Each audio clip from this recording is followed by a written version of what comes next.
How did the Texas freshmen fare during the first scrimmage of fall camp? We've got some updates, including some more very positive buzz surrounding Derrek Cooper and Jermaine Bishop Jr. We'll get to it all coming up on Locked On Longhorns.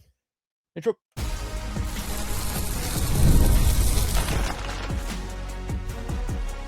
You are Locked On Longhorns, your daily podcast on the Texas Longhorns. Part of the Locked On Podcast Network, your team every day.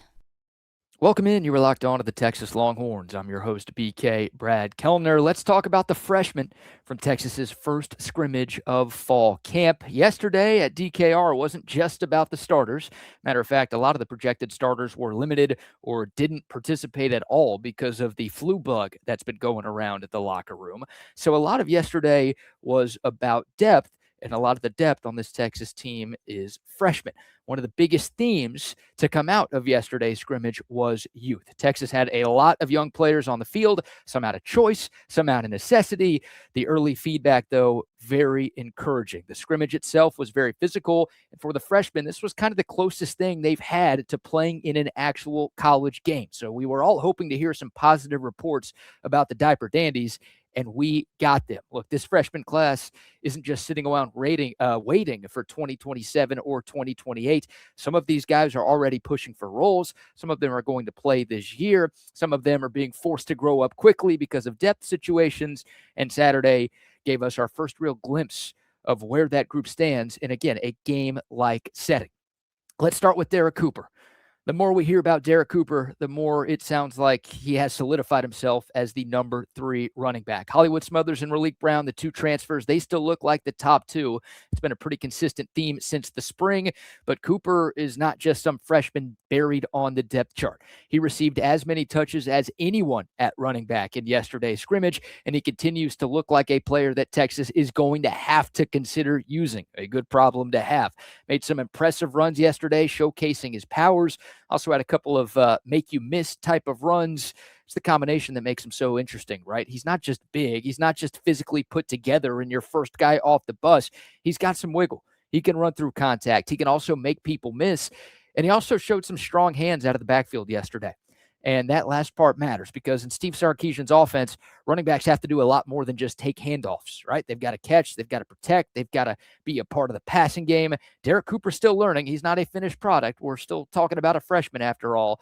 So there are going to be some freshman moments, but the fact that he's already getting heavy touches in the first scrimmage with the number 1 offense and the fact that he continues to progress seemingly by the day tells you something. He's not just a future piece. He is a 2026 piece. Maybe not as the top back or the number 2 back, but as a RB3 rotational player, a guy who can give this offense a different element. He looks like he belongs already. Again, a lot of people have associated him with a potential goal line or short yardage back. Who knows exactly what the role is going to look like, but he's making it impossible to not give him some sort of role in 2026. Next, we move to Jermaine Bishop Jr., probably the freshman on the offense with the most buzz right now. Maybe it's Derrek Cooper, maybe it's Jermaine Bishop Jr. You can make a strong case for either one, but yesterday only added to it. Bishop made a handful of receptions, and he just keeps getting open. That's the thing. It's not just one flash, one practice clip. It's not just routes against air anymore. He's finding space. He's creating separation. He's giving quarterbacks a safety valve, and he made some nice athletic catches too, including one like slightly above his ankles, kind of a shoestring grab that he made look really routine. So the big question with Jermaine Bishop at 166 pounds, can his skill set and production translate when the pads come on? Can you finish through traffic? Can you handle press coverage? Can you deal with the physicality? So far, it sounds like Jermaine Bishop Jr. is doing exactly what he needed to do. And it feels apparent that Texas was trying to find ways to get the ball in his hands yesterday. Not telling y'all he's a starter. He's not jumping Cam Coleman, Ryan Wingo, or Emmett Mosley. That's not the conversation here. But he gives this offense something different, which gives him a real chance to carve out a role. He's sudden. He's quick. He could play in the slot. He can make defenders miss in space. He was also getting some punt return work in yesterday. So the staff trying to find a way to use his talent, and he's got a lot of that. Steve Sarkisian, Chris Jackson, heck, the Texas quarterbacks starting to notice what Jermaine Bishop Jr. can do, and that's how roles get created. You keep showing up, you keep being valuable. You keep winning your one-on-ones. All good things for Jermaine Bishop Jr. Sticking with the wide receiver, Kohen Brown. A guy who doesn't get as much attention as Jermaine Bishop and a lot of other signees in this Texas class of 2026, but he made a really nice play yesterday. Diabell hitting him for a touchdown in between two defenders. It was a nice throw by Diabell. Brown showing off the speed to finish the play. Really nice moment for both freshmen. There's a lot of young talent. I bring that little nugget up to tell you that this wide receiver room is absolutely loaded. Of course, we all know the top of the room is ridiculous, and the freshmen and younger receivers are kind of having to fight for scraps right now. But when you get a chance in scrimmage and you turn it into a big play, or in Kohen Brown's case, a touchdown, that matters. That's how you keep getting reps moving forward. Defensively, the freshman storyline really started at linebacker. Most of that was out of necessity, right? Multiple veteran backers were out because of illness, including Raheem Biles, Tyanthony Smith, and Brad Spence, three guys who were going to play a ton of snaps for this team this year. So because they were out, some of the freshmen got thrown into the fire. Tyler Atkinson, Kosi Okpala, Rocky Cummings, all three of the signees at linebacker all got meaningful reps. And I think it's a good thing long term, right? There's no substitute for live reps in a game-like setting. And obviously, if Biles and Smith and Spence were able to go, then there wouldn't have been as many snaps to hand out to those three freshmen. Let's start with Kosi Okpala. Don't sleep on this kid. Another guy who I don't think is talked about enough in this class of 2026. High four-star recruit, top 60 to 70 player in the country, depending on which recruiting service you looked at. He's versatile.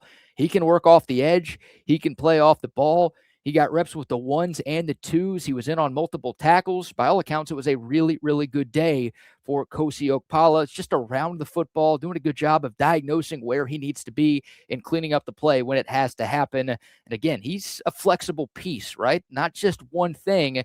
He's a guy who can maybe play multiple spots, can probably make an impact on special teams as well. He's got some athleticism and some physicality, and he might find a way onto the field in a real role in 2026. Rocky Cummings, another one of those linebackers. He ran with the twos, but also got some run with the ones yesterday.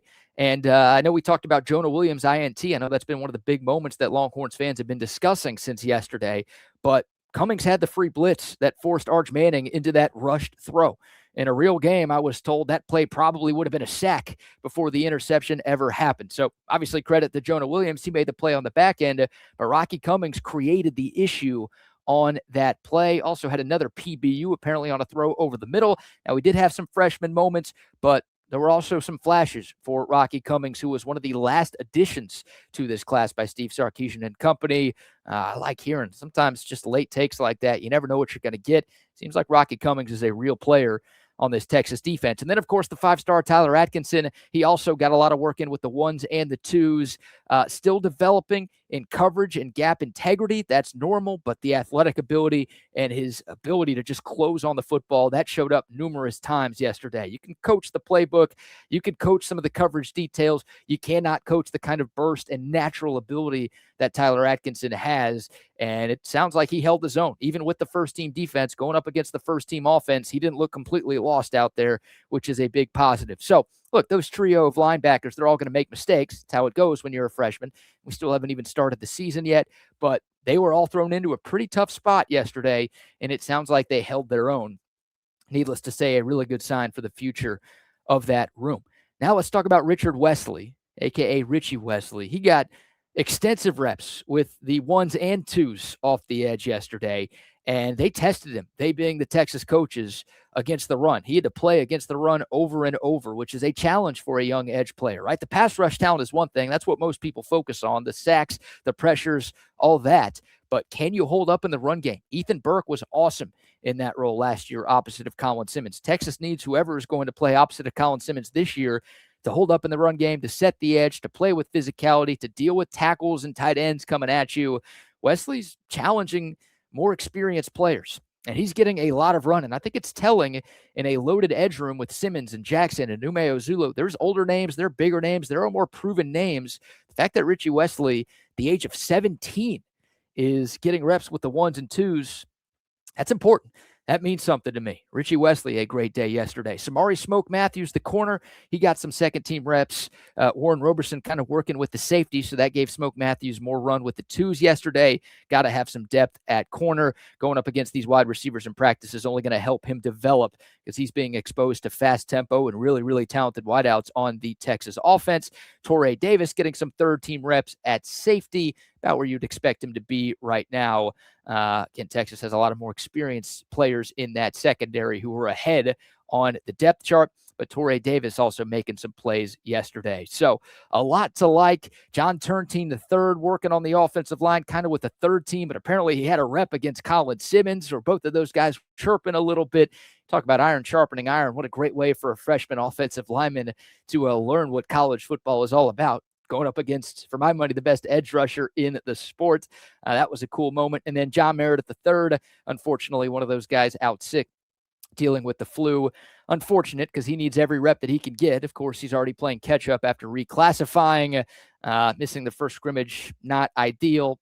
Not something to overreact to. The long-term talent is there. Now the key is getting him back healthy, conditioned, and into the rhythm of practice. So there you go, some freshman nuggets from what went down yesterday at DKR TMS.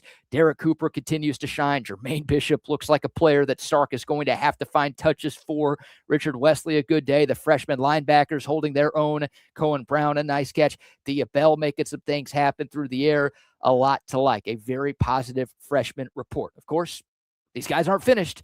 Still plenty of development to do between now and the start of the season, and obviously throughout their Texas careers.